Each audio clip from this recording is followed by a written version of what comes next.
screenshot things, and it'll like the AI will like categorize it for me, categorize all my screenshots, and like if I need to refer back to it, I can, and I can tell it like, hey, find this online, and it'll find it. It'll find like the lowest price and stuff. Yep. Next up is gonna be video. It's gonna be able to do it with video. You'll be able to pause the video. It gets you'd be like, I love those shoes. Where can I find those shoes? Well, no, it gets even better. I can have a full-on conversation with the AI. Oh yeah. But I can also change its voice, which I haven't done yet, but I'm going to. I used AI recently. Are you guys familiar with like color analysis to like figure out like what colors like would look best on you? No, but that sounds logical.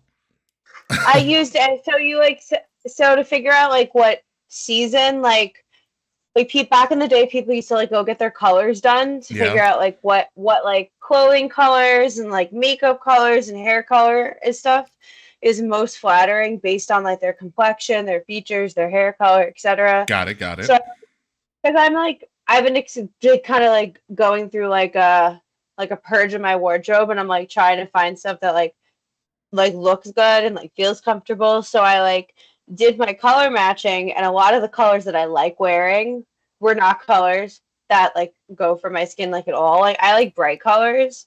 Yeah. And for me, they said that like I'm a soft summer. So that sounds offensive. I know there's nothing wrong with softness, but I never in my life thought I'd be a summer. What happened?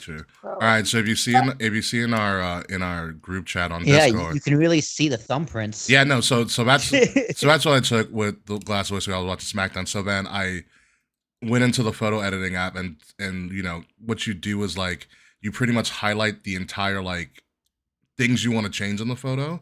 So I highlighted pretty much the entire background outside of the glass, and I said, hey, reimagine. This is portrait mode. It's not. And I said, hey, reimagine this on a beach during sunset. And I got this. Oh, yo. That's crazy. That's kind of a beach. I mean, like, I'm looking at the ocean, like the sunset looks dope, like the sand looks dope. Yeah. The rocks look dope. It's like, is that a waterfall? Like what kind of water? I see like the ocean in the background. Listen, it's still work in progress, really cool. But I fucking love it. Yeah, it looks really cool. It looks gorgeous. Yeah. Yeah, no, it is crazy. The other crazy thing I found out, so like it can take notes about my conversation. So like I had to perform a baptism over the weekend, and I was calling my friend to be like, hey, what are like the details I need to know for the baptism that I'm going to do? And so the phone pretty much on my command, and also informs the other person that it's like the AI's recording it. The phone recorded my conversation, like internal whatever. And once the call was done, it just gives me a summary of everything I talked about with bullet points and everything. Damn, that's efficient. Yeah, that is super useful. Honestly, dude, Zoom call. There's like little AI note taking bots you can put into a Zoom call. Does the exact same thing. Oh, it's so easy. And then it just emails it to you. And I'm just like, wow, this is actually really useful if I ever want to go back and read it. Exactly. So yeah, no, I'm in love with this phone. I finally got my my case and everything came in today. Ooh. Yeah, shit is great. Yeah, dude, science rules. Science does rule, yeah. My tempered glass has a privacy filter on it now, so it's awesome. Oh, those are cool too. Yeah. Hey, Smiley. Well, we're gonna have a fun time. The tempered glass is the one like no one else can see what you're doing. Well, the tempered glass is just like the glass that kind of like it's the raised glass. Yeah, it's the raised glass on top of your screen. So instead of breaking the screen of the phone, you break that glass. Breaks the glass. Breaks that glass. Yeah, no, this one has a privacy filter. So like if you're not looking directly at the phone, you can't see it. So no one can. That's what it is. Yeah, no one can like. No one can like snoop. Oh, yeah. Yeah. And I was like, that's super useful. But honestly, dude, like the OtterBox phone case is the greatest case I've ever had. Cause I drop this shit all the time and it never breaks. Like no screen protector. It's a straight up screen, but the OtterBox, it's like a plastic case that clips in the rubber case that goes around. There's it's a 3-layered case. Yeah. Yeah. Otterbox have been great for a very, very long time. Hi, Smiley. We got things to talk about. And the little thing at the bottom that covers the charger hole. Yes, that's always been there for Otterbox things. Those are great. Yeah. So we don't collect Mhm. dust or anything like that. Yeah, nothing. No dust gets Dust into your can fuck charger up your phone. Oh yeah, Dude, I can't tell you how I many work- times I've broken a phone because the little charger port had dust in it. inside breaks or it gets bent, like Kay's mic cord. Yeah. Mhm. Except on the inside of the phone. No, I worked at T-Mobile for a long time, and so many people broke their phone before their warranty was even up because they got like dust or whatever in the charging port. Yeah, same with computers. Actually, look at my computer right now. It's a little dusty on the inside. I should probably clean that.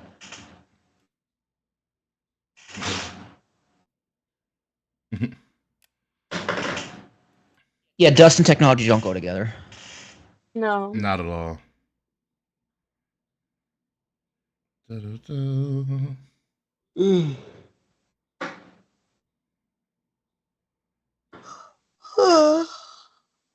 It's gonna be a sleepy show. It's gonna be an interesting show. Oh, that's right. Charles is here because Charles is on vacation. Damn, we've got a lot of people here. Yay. We got Fretz, Arrowstream, and Smiley. What up, 'Cause we- Smiley? Hi everyone. met Arrowstream at you guys met Arrowstream at Fanatics Fest. Yep, Uh-huh. Yes. that's cool. Charles is going to the Bahamas soon. I'm putting Charles's information out there, but Hell Ooh, yeah, I Chuck. love that. yeah, it's for his birthday, I believe. We do have to, if WrestleMania goes to Atlanta, well, we got to go visit Charles. Absolutely. He's got an outdoor patio with two TVs. Where do you think we were gonna stay? I thought that's where we were gonna stay. That's true. That's very true. He's like 20 minutes from the stadium too. God damn. Yeah. What a country. Something like that. Okay, did you say something? I lost you for a second. No, my friend sent me something on Instagram. Oh. I needed to see. Gotcha. All right. You know, it's gonna be a fun show. We've got some good stuff to talk about. Some interesting AEW stuff to talk about. I will tell you that. All Out, AE Dubs. Yo. Bash in Berlin, and honestly, Bash in Berlin and NXT No Mercy combined is probably the entire card of AEW, like match wise. I don't doubt it. Mhm. Bronson Reed just ended Braun Strowman's career, which was great. That was amazing. It's awesome. It was really bad because I was watching. I was like, "This is just like Backstage Brawl in 2K24." Right? For real. Yeah, like I had an edible thought last week. I was like, one of these days, Braun Breaker and Braun Strowman are gonna form a tag teams and call themselves like the Braun Dogs or something. Well, yeah, Braun Strowman, Strowman, Yeah. and Bronson Reed. Bronson Reed. Yeah, you got the three Brawns. The Braun Squad. Bronze Squad. Braun Squad. Brawnies. Instead of barking, it's gonna go Braun, Braun, Braun, Braun. That could work. You could resurrect the B team, and they could be the new B team. It could be the new B team. Yes, B team. B team. B team. Go. Oh, I'm actually all for that. We're doing great, Arrowstream. I am very high on Braun Breaker. Like the promo we cut 2 weeks ago. He's like everything was on accident, but this one will be on purpose. I was like, oh, we're tied together. Did you hear what he said about Jay Uso? Yeah, he's like, your family's never beaten my family, so I'm not worried about it. It's like, oh, it's a bad move. I was like, I don't know if that's accurate, but it sounds good. I was like, at this point, like the Usos and everything like that, they're like the Wayne brothers. There's just so many of them. Yeah, there was that. Wayne brother, there's more? God, I miss Chappelle's show so badly. Dad, I told you, Nick Cannon is hilarious. We're black actors, Wayne. We're black actors. Rikishi needs condoms. It's not just Rikishi. They all do. All of like Roman, Solo. Hey, it's a small island, all right? You gotta make sure the population stays intact. I think Roman has like 5 kids. Solo. No. Roman, I think. Yes, I think Roman has 5. Roman has 5. Jacob Fatu has 7. What? Yeah. 7? Yes. No wonder he's so angry on Are they TV. the Von Trapp family? What's up? Like, I asked if he'd like the Von Trapp family because he has 7 children. You know, from The Dude, Sound of Music. do they have like a Samoan bank account? They all just share, like Roman Reigns just literally shares money because Jacob Fatu had a long run on the Indies, so he wasn't making WWE money. Zilla Fatu's coming real quick too. Yeah. So I'm about it, dude. I'm about it. Well, Charles wants to let you know that the Waynes are a family of black entertainers, just to inform you. Oh, I know who the Wayans are. I've seen White Chicks. It's only 2 of them. I've seen Scary Movie. That's the same There's 2. what? There's 4. There's 4 of them. There's more. There's Damon, Marlon, yes, Sean. Shaw. I don't know the rest. Keenan. Damon, Marlon, Sean, Keenan. There's got to be another one. I know I'm missing one of the Waynes at least. Major Pain. Oh, Major Pain. Major Oh my God. Major Pains is a great fucking movie. Yeah, it's a movie. Major Pain is an absolute classic of a movie. Just because the woman who played Hillary is in there. She is gorgeous in that movie. How many Wayans brothers are there? I do want to find out. Keenan Ivory, Sean, Marlon, Damon, Kim. Yes, Kim. Yes, Charles got the Kim in there. Dave Wayans Jr., Yep. Damon Dante Wayans, Yep. and Shantae Wayans. Yeah. There's a lot. There's a lot. The Bloodline family kind of, trumps them at this point with the number. 10 siblings. Yeah.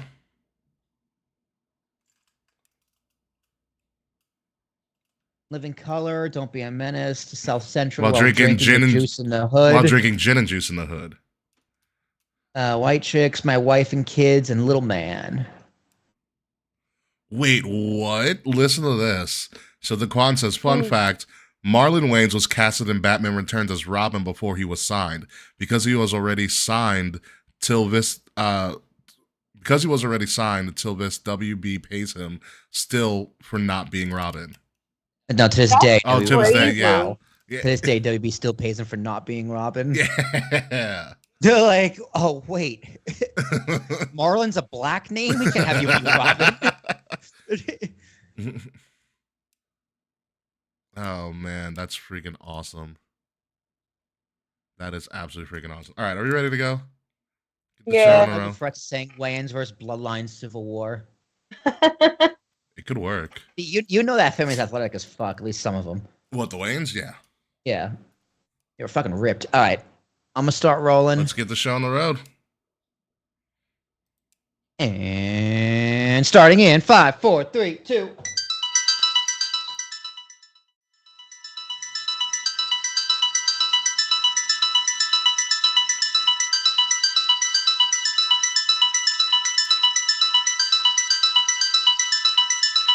Midnight Music. Coming up this week on Kings of the Wings podcast, we are done going all in, and now we're going to bash with a little bit of no mercy. AEW had their fun, and now it's time for WWE to set the stage in a completely different European country. Bash in Berlin is this weekend, and then we go back stateside for a little bit of NXT No Mercy, and you better believe in Joe Hendry. So sit back, relax, focus. Episode 387 of Kings of the Rings podcast, exclusively here on Wrestle Addict Radio, and it starts right now.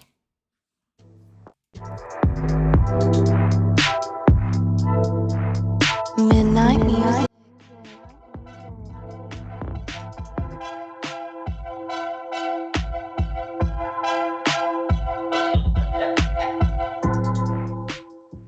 Seriously, there are a lot of Waynes. Yeah. Yeah, There are. Yeah, that is a stone cold fact. yeah. There's probably way too many of them, and I don't think all of them act actually, which is kind of a shame actually. Anywho, folks, ladies and gentlemen, welcome to Kings of the Rings podcast, episode number 387. Thank you all of you for joining us tonight. We are here live on no longer Twitter. I was going to say Twitter, Facebook. Freaking Twitch and YouTube, maybe Instagram in the not so distant future. Thank you for all joining us. If you like what you're listening to or what you are seeing at this moment, including this dark chocolate face right here, please like, share, subscribe, leave us 5-star reviews, all of that fun stuff. Links to all of our merchandise and social media are in the description below. With me, as always, a man who thinks ketchup is spicy. Will Tarashak, how are you? What? Who thinks ketchup is spicy? Nobody on this planet thinks ketchup is spicy. You'll be There surprised. are people that are that white. Yes. I don't even like ketchup. There's some people put ketchup on mac and cheese, and those people deserve to be put in prison. Put hot sauce on All mac right, and cheese. Come on. that's just a fact. They're crazy. Some people put ketchup on their steak, which isn't the end of the world. I can get past. It's not a good but look, though. Mac and cheese, no bueno, no bueno. K Murphy, No, it's gross. it is gross. How was your birthday, Kay? My birthday was so great. I went to see Avril Lavigne and Simple Plan in Connecticut the day after my birthday. Drove past WWE headquarters, which is pretty cool. How big is that new headquarters? I'm dying to know. So I drove past, I think, both of them, Okay. and it looks big. That's good. It looks really big. I've never seen it in person before because, like, I don't go to Connecticut. Like, I mean, I don't blame you. what's in Connecticut, respectfully. WWE. But we had Rich Yes. white people. That's also true. Yeah, Bunch of rich white I'm people. just great white. and great pizza. Well, I'll be the judge of that. No, I New live in Haven. New Haven Queens. has. I don't New- need to New go to Haven has some of the Connecticut for best pizza. No, New Haven. I'm not gonna shit on New Haven pizza. It's about the same quality, if not just a little bit better than New York pizza. That's a You know, challenge. A Yeah, it lot is of a challenge. states say. I'm just saying, that they go have there, it's comparable fact. pizza. The pizza's incredible. Let's do KOTR live podcast to New Haven, Connecticut. try This is a pizza. pizza challenge. It's like it's the thin crust, and it's just it's excellent. Seriously, it's excellent. The rest of Connecticut sucks, though. I fucking hate Connecticut. Yeah. It's a drive-through 95 traffic state. Go fuck yourself state. You know, the Oh, it's traffic like was so Delaware. horrible. It was that bad? Traffic can be pretty vicious in It Delaware. took 3 hours to get there from Queens. Yeah, that's Connecticut. Yeah. Sounds about It right. took 3 hours to get there, but we had lawn seats, so we got to sit on the grass, and it was It's- really cool. I mean, it's also Queens though. Queens is a lot of traffic getting out of traffic. Queens, did you take the Getting out of- Thong's neck, or I guess I wasn't the one driving. Did you go to the Bronx? Yes. Throgs Neck, probably. From Queens. Did you end up going into Brooklyn at any point during your trip? No. You took the Throgs Neck. Okay. Now that we've got that settled, let's get in. I'm the passenger princess of my group of friends. Oh, Like, you're that person. You just have no sense of direction, do you? I don't drive. So, like, You still have a sense of direction. I have a sense of direction in the sense where, like Liv will say, like, oh, are you north or south? And I'm like, I don't fucking know where north or south is. I can tell you where I am based on landmark Okay, you're a or, landmark. like, muscle memory. Yeah, I'm like a landmark or, like, muscle memory. But if you tell me to go north, it's game over. yeah, okay, I do drive, and I still have no sense of direction. I just go, give me the address. Google Maps will get me there, the Like, if fastest I, way like- possible. If I go somewhere, like, a few times, like, I pick up pretty quick where I need to go. Like, I'm not totally helpless. But, like, I just don't drive. So, like, it's so bad. Like, I don't know the name of bridges and shit. You'll get there. It's at some point you'll get there. Anyway, let's get on to this week. We've got a lot of interesting things to talk about from AEW and WWE, but unfortunately, we do have to start with this. Sid Udy, Yes. and Boris is here too, but yes, Sid Udy, some of you guys might know him as Psycho Sid, Sid Justice, Sid Vicious, unfortunately passed away at the ripe young age due to a So sad. due to a long time battle with cancer. One of the most imposing figures of the 90s wrestling scene, multi-time world champion in WWE and WCW, and probably one of the crispest power bombs you've ever seen. I remember starting watching wrestling, and Psycho Sid was like the big bad, and like when you look at him, he's a huge dude. Like, he is your prototype. This is what a big man in wrestling should look like. Mhm. Athletic, jacked to the gills, lean, and can throw down. Can't cut a promo worth a damn, but freaking everything else he was really freaking good at. And unfortunately, we did lose Sid very, very young in comparison to stuff due to a long time battle with cancer. Everybody who talked about him said, even though he also was a former horseman in WCW as well. Everybody who talked, I didn't know that. he was, yeah. WWE mentioned it in their video package. Yeah, I saw that. That's where I learned. That's where I learned it. It was pretty crazy. Yeah, so he although he was a terror, he was one of the nicest people. Everybody said backstage. A great guy from everybody who mentioned him or talked about him. Psycho Sid or Sid Vicious had a really, really bad injury from, I learned this today.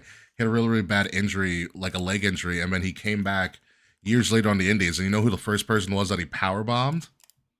There's video footage of this too. It's gonna blow your mind. Wait, what year? What year? I don't know the year. I just saw the video, but I don't know what year it was. Fuck. He powerbombed someone coming back from the Indies. I got to take a guess. For some reason, I'm going to say Dean Ambrose on the Indies. No, it's actually a young Sami Zayn on the Indies. Dude. Good for him. All right, I was in the right era. 04, Fred says. It was 04. So yeah, young Sami Zayn on the Indies. He powerbombed the absolute crap out of. We had Arrow Stream in the chat here saying Sid was such a nice human being. I met him a month ago at Wrestling Universe for a meet and greet and had stories. That's actually pretty awesome. So yeah, my memories of Psycho Sid is him being like just this bad mofo. I totally forgot he went up against Hogan at WrestleMania 8. And he main evented with Taker at 13. That's the first Mania I remember. And Taker ended up beating him for the world title at WrestleMania 13. But yeah, no, Sid Vicious, Psycho Sid, master and ruler of the world. Anybody else have anything to say about Psycho Sid? His 96-97 run. Rick, is my video frozen? You are frozen a little bit, actually. All right, I'm not frozen on the Skype call, so maybe I just disconnect my video and connect it back. Yeah. But I liked his promos, to be honest. He just screams at you. Sometimes they didn't make sense. Not at all. Bruce brought it back to, I am the master and the ruler of the world. He was always like dripping and sweaty and just wet. And I was like, this is the guy I want to go out and get drunk with. He'll protect me. That's a good point. And he's the kind of guy, he'd be like, somehow when he says he's a better driver drunk than he is sober, I believe him. Kind of have to, right? Like, and his entrance, great music, and the fucking Sid that was on fire, the sparklers that came down and lit up the ring. Yes. Was yes. one of the coolest things of the 90s. Him and Shawn Michaels had a great feud going into Survivor Series 96, Rumble 97. And then eventually Sid had to take the title for WrestleMania 13. So you guy loves softball. That's true.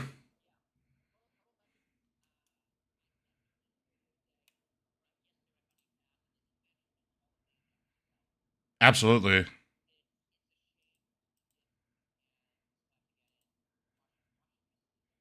It would be posthumously, yes. Yeah, no, I get it. It is a very, very tough word. So, be it as it may, yeah, no, we lost Sid. Unfortunately, very, very, very, very young. So, rest in peace, Psycho Sid, the master and ruler of the world. Speaking of master and ruler I think of the world, buffering. I don't think we lost it, but it's buffering. No, it's buffering. I'm okay. You're good. You're back in. Okay, good. Yeah. I'm watching it on my Twitch, and I just see the logo page, so I'm just like, oh. Twitch, no, we're back. We're back. It was a little bit of a technical difficulty, but we are back and in full effect. Anywho, so AEW All In was this past weekend, and I'll say, it's a good job. It's a good job. It wasn't bad. It wasn't the worst thing in the world. Like, it's not the exploding barbed wire death match or anything, but but it was good. I was impressed. It's still ironic that John Moxley's on this cover of this thing, and he wasn't even on the show whatsoever. Neither was Jay White. But hey, Isn't Jay White injured, or am I mistaken? He might have been. I'm not sure. I don't know. I can't keep up with the AEW roster. It changes all the freaking time. Some highlights from AEW All In. Obviously, Tony Storm, Timeless No More, lost to Mariah May. You had some interesting things occur. Ricochet debuted. Cool. Yeah, Ricochet debuted. We knew that was happening. You had the in-ring shock return of Nigel McGuinness.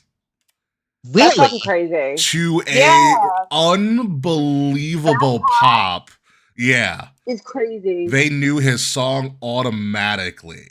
In-ring return of Nigel McGuinness. What was his injury that put him out? It was something, he said it in the documentary. It's like the same injury that Bryan Danielson lied about to get in WWE. Yeah. Mm. Yeah. He looked great, though. He looked absolutely fantastic. Hook beat Jericho. Yay. Um, Darby Allin lost the coffin match, and then Wow. the Young Bucks were going to set him on fire, and then Sting came back because he can't stay What? retired. Yeah, Sting came back. Cameo, baby. Yeah, Sting Oh cameo. God, Grandpa. Sting came back. Taz put somebody in a Taz mission, which is actually pretty awesome. That's pretty cool. Yeah. Who? Oh, so no, because in the FTW Championship match, it was FTW rules, which means there are no rules, because that's how Taz did it. And so it was like Sure. pretty much Hook versus Jericho, Big Bill, and Brian Keefe.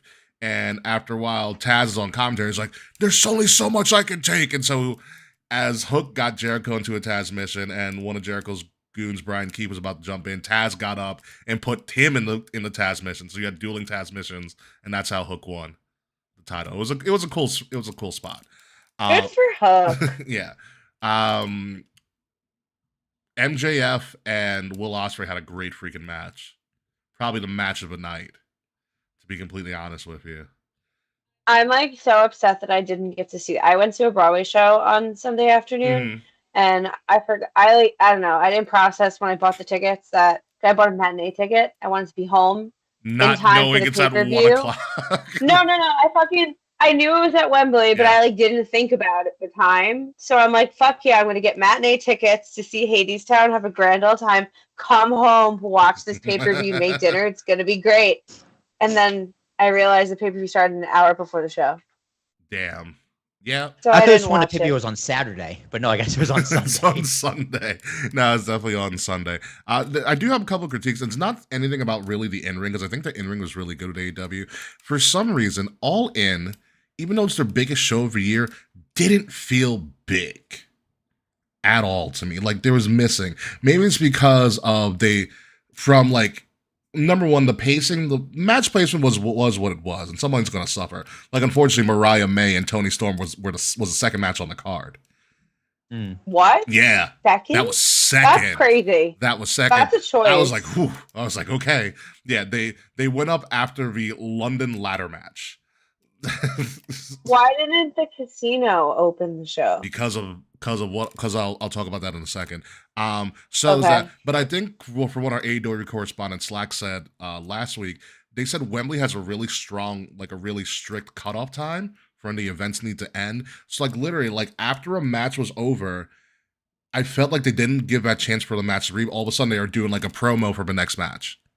Yeah. Like as people were Well, walking yeah. back. It's like 12 matches. Don't overbook your card. Yeah, that too. My other thing was like, and so also when the show started, so like they did the entrances for the first match, was the London ladder match on the pre-show. Then then the pre-show cut off, and then it was on the pay-per-view. So when you start the pay-per-view, there's no like massive video package. There's nothing like that. It's just boom, there's a match. We have a match going on right now. Oh, that's, yeah. So like if you don't watch the pre-show, you just That's go into awkward. kind of chaos. Oh, You know, you that sucks, actually. you know. And, Was there pyro? no, it went straight to match. Like we are live. Here's a match. You know, that's what it was. I wonder how this show translated live. Like, I don't think we have Jermaine in the chat today, but I would love to know how this show translated live. I would Oh, like to based too. on what I had you were a friend. I saying. had a friend who was there. I'll let you know next week. We have a friend of a show who was also there as well, and I'm not talking about Jermaine. She went over there as well. So yeah, so it went straight into a match, and I thought that was kind of weird because you had no like pockets in, no like welcome to All in Wembley, no like not singing of like the UK national anthem. Like there was never that said this is a big event Oh God! Thank God I didn't sing the UK national anthem.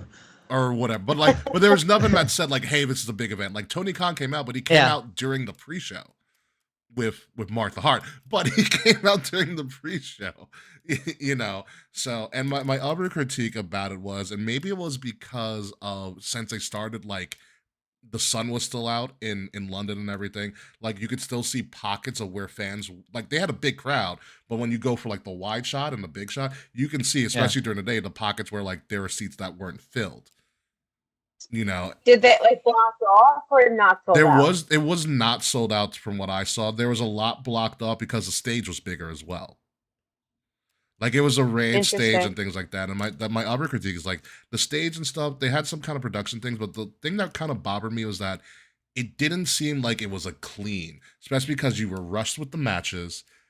they didn't have time to like sign up, do like a visual stage reset. So for instance, Okada was part of a match and he did his Rainmaker thing and the freaking and his bills came down and the bill stayed there for the rest of the show.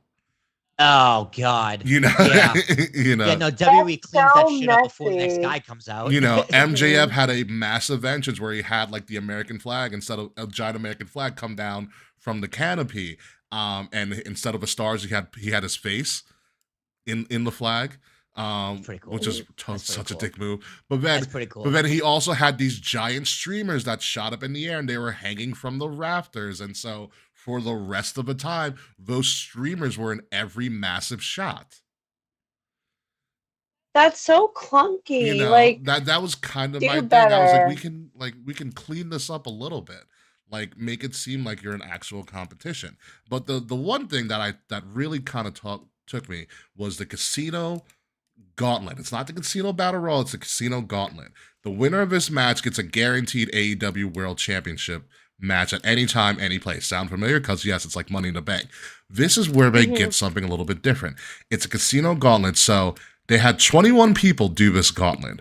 No one knew who they were. Okay. The timed intro, so you started with 2 people. At random intervals of time, someone else comes in. The only way to win this match is by pinfall. So it's the first person to get a pin wins the match. So theoretically, not everybody has to come out for the match to be over. Huh. That's crazy. But it had some great spots. Orange Cassidy started the match and he did a Mr. Bean entrance, like the show Mr. Bean, the classic British show Mr. Bean. Oh, that's funny. And That's awesome. And then coming out after him was Okada. The third person was Nigel McGuinness. You had Mark Briscoe come out. You had Ricochet debut, Hangman Adam Page. Pretty much everybody, the Undisputed Era, except for Bobby Fish and Adam Cole. So you have Roddy Strong, Kyle O'Reilly. It's a good use of people that you don't really ever see. Yeah. Like, oh yeah, you're on the roster. Yeah, Zack Sabre Jr., fresh off winning the G1, was in the match, which is crazy. Oh. He actually looked really good in the match. Yeah, he's boring. He's a good wrestler though. Yeah, he is bored, but he's a good wrestler. But he won the G1. He's the first ever. No, he's not the first. He's the 4th non-Japanese wrestler ever to win the G1. So that is a pretty big deal. And so he's guaranteed an IWGP Heavyweight Championship shot at any point in time that he wants. Usually at Wrestle Kingdom, but he's actually pushing it to do it earlier. So it was a wild match. You never knew who was going to come out. Claudio did win the IWGP Grand Prix in Mexico and then flew to England right after to do All In and do the opening match, which is absolutely wild. But so did they tell you how many people are in the match? 21. Like 21. So it's 21 people, but there could be a pinfall before the 10th person comes out and the match is over. Correct. Yes. It's a Royal Rumble mixed with a Money in the Bank. I don't think you do it at All In. I think this is a double or nothing kind of thing, which I kind of like as like the marquee thing for that event. Because it's totally unpredictable. Yeah, it's totally unpredictable. You never know who's coming out. Like no one expected Nigel McGuinness to come out at all. Yeah. And he looked great. He looked really, really good. So you had a lot of classic British wrestling. Like you had Nigel McGuinness go up against Zack Sabre Jr., who are like 2 legends of British wrestling going at each other, and they've never like locked before. So you had Okada versus Nigel McGuinness. You know, so it was a wild time. I really liked it. I think that's something they should really kind of push for and move towards. Ironically enough, Christian won the whole goddamn thing. What? What the fuck do you mean Christian won? Yes, Christian. Cause Christian was in it? yes. Christian Cage? Christian Cage. Yeah. Yeah, this was after he was in the London ladder match. Okay, which they lost to Claudio, Pac, and Wheeler Yuta. So Blackpool Combat Club won the trios titles. So Christian came back out and looked like he had no chance of winning. And then Luchasaurus was the last person, and Luchasaurus did all of Christian's bidding and chokeslammed whomever, and won the match and just put Christian on top of the guy who chokeslammed, and that's how Christian won. Okay, Ellsworth. pretty much. But otherwise, All In was a pretty interesting card. Like I said, I'm still trying to figure out this gimmick. Like, do I like it or not? you I'm have excited to see watch it. happen. You have to watch it. Yeah. So it's like every 3 minutes, every 5 minutes, someone comes out. Random intervals. They never told you the actual intervals. Did That's they give you a 10 count, or is this They gave you a countdown from 10. Okay. So it had a rumble feel. Wrestling match. It had a rumble feel. The winner has a Money in the Bank kind of stipulation. And You know, it's a cool concept, especially in 2024 wrestling. It's so hard to think of a gimmick or a concept that hasn't been done before. Yeah. Mhm. So that's working against them. But yeah, I don't hate that. Yeah, I think you can find it online. Obviously, find the stream and just watch that match. I loved it. I was like, this is kind of fucking cool. How do you deal with like 15 people in the ring at once, though?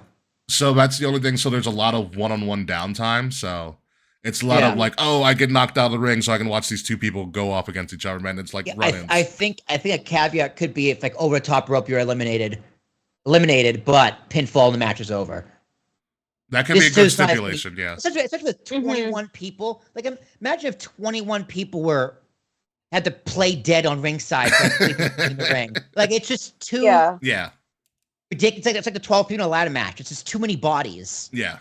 Mhm. Whereas, because the Rumble is and the Rumble is designed so you fill it up so Braun Strowman comes out and eliminates half the crowd, so it makes them look good. Yeah. Right? Whereas if and it's pinfall at the end, where it's like, well, you could have pinfall in the middle. I think that's like actually a very interesting concept. You could have someone jump the gun, be like, I'm number 18. Fuck that, I'm coming out of 15. I don't give a fuck.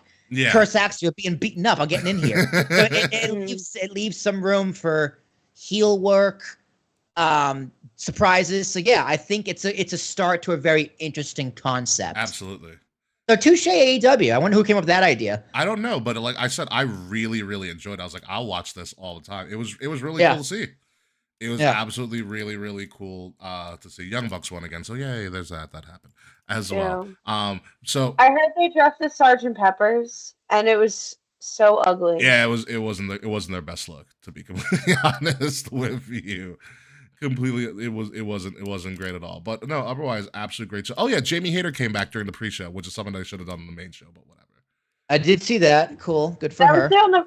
I knew she came back, but I didn't realize it was on the pre-show. So they had Saraya. They did a totally WWE thing that WWE would have done on the main show and not the pre-show. Saraya. Yeah, I saw her mom came back. Saraya came out with her entire family, with the entire Knight family, and she was essentially bitching and moaning about how she wasn't on the card this year, throwing a fit. This card is not gonna continue until I get what I want. And then Jamie Hayter came out to a massive pop, which I was like, why wasn't this on the main fucking show? And Jamie Hayter doing her best Becky Lynch cosplay because her hair is like fire orange. So, and it was a cool moment. I was like, why wasn't this on the main show? This could have been a great breather in between your matches. Yeah. Well, time. Yeah, I'm assuming time. Yes. So, how was the Sasha match? Or Mercedes, excuse me, Mercedes. It was good. It was good. She did a typical bougie Mercedes. She won, by the way. She came out with 3 corgis. Excellent. She came out with 3 corgis. And I missed the corgis on the paper, and like a golden carriage that she wrote to Boris would have lost his mind. He would have. Yeah. I tell him every time we watch a pay-per-view that he's too cute to go, and now I can't tell him that. Yeah, no, it was. He would have had zoomies all over the apartment. He would have. Yeah, he would have. Yeah, no, it was good. Her and Britt Baker did really well. I felt, I think this is press for time. They didn't give him too much time, but it was a good match. It was a good match. Cool. Yeah, no, it was good. It was solid. So like that picture of Bryan Danielson bleeding out of his face. Oh yeah, with the wedding. It's so cute. So hard. There was a really interesting moment. So he brought both of his children there, and Brie was there as well. So Bryan, I forgot he had 2 kids. Yeah, we all forget the second child. Not gonna lie, because we all remember Birdie. I'm glad it's not just me. I forgot he had a second child too. So as part of Bryan's video package, it's pretty much a message to his children. He's like, no matter what happens, I'm always gonna choose you. You mean more to me than wrestling, blah blah blah. That's literally like the video package. So in the match, he's bleeding. He's pretty much getting his ass kicked. Like halfway through the match, like Swerve hits like 7 house calls in a row. I was like, wow, they're really doing the old Yeller finish. Just like killing. So then Brian starts to like hulk up, but he stops looking at Swerve. He turns to his children, blooded up. He's like, I'm doing this for you. I'm doing this for you, as he keeps on getting hit. Like, Interesting. Oh. yeah. Like, and he keeps on getting, like, he keeps on no sign more. It was an awesome, like, visual. Like, they told a great story. Absolutely great story in the match. I still wanted him to lose. Yeah, Swerve trash talking 7-year-old, and Mariah May slapped her mom on live TV on pay-per-view. Mariah May, like, slapped her own mother? Yeah, her mother was in the crowd because Mariah May was supposed to be the heel. She slapped the shit out of her mom, though. Like, it felt personal. It felt extremely personal, but like I said, the matches that were supposed to be good were really good, and they had good moments. This is a really solid pay-per-view. And so now we move on to next year, where All In is not going to be in London. It's going stateside in Texas and at Globe Life Field in Dallas, and that's going to be in July. On top of that, Forbidden Door is going to Wembley next year. And oh yeah, by the way, they announced that Grand Slam is finally a pay-per-view, except it's in Australia. Oh, that's pretty cool.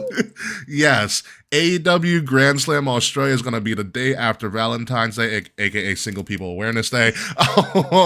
February Day before my 30th birthday, baby. February Wow. 15th, 2025 at Suncorp Stadium in Australia. Just announced over the weekend. So with that being said, that makes AEW going from 1 stadium show the last couple of years to 4 next year. You have AEW and NJPW Wrestle Dynasty in the Tokyo Dome the day after Wrestle Kingdom.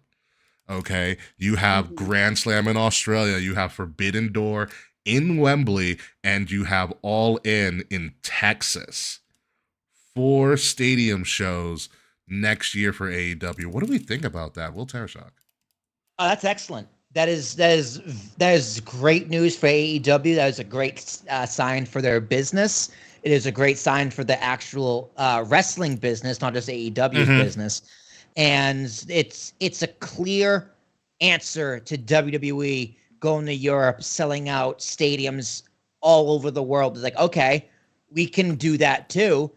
At least going there, and it's a very good sign for them. You know, it's going to be a big bargaining chip for their TV deal. Like, listen, man, which I believe they have a deal already on the table. Yeah, it probably needs to be finalized. Yeah, right. So it's just like, we are a legitimate, real player. I feel like AEW over the past 6 months has gotten over the hump in the bad press of Tony Khan's a fucking idiot and look at no one at the arenas. Like, I don't see memes of empty arenas anymore. I think AEW has kind of gotten out of their slump and they're back kind of in full swing of things. Still a few things to tighten up, like as Ricky mentioned with like the production end. Yeah. But the fact of doing 4 arena shows, stadium shows next year is a great sign for their business. It's a great sign for the industry. And I'm happy for them as a company. That's good news all around for everybody. Yeah. Kayfabe, what are your thoughts? I selfishly am bummed that Grand Slam will not be in Queens next year. However, I think it's, like Will said, it's good news for everybody. It's really important to see professional wrestling like tour the world, not just America. And the fact that not just WWE is going international, but AEW is going international multiple times next year, that's fucking huge. And that's like really exciting. Good for them. Yeah, it is going to be interesting because even though we don't really see the memes about it and it's still kind of a running trope, they still, I think on Collision in particular, they still don't always do well with tickets for those shows. I'm not sure about Dynamite ticket sales. But be it as it may, even WWE doesn't sell out all of their stadium shows. The only guaranteed sellout of a stadium, I think, year in and year out in all of pro wrestling is WrestleMania. Yeah, SummerSlam in Cleveland definitely did not sell out.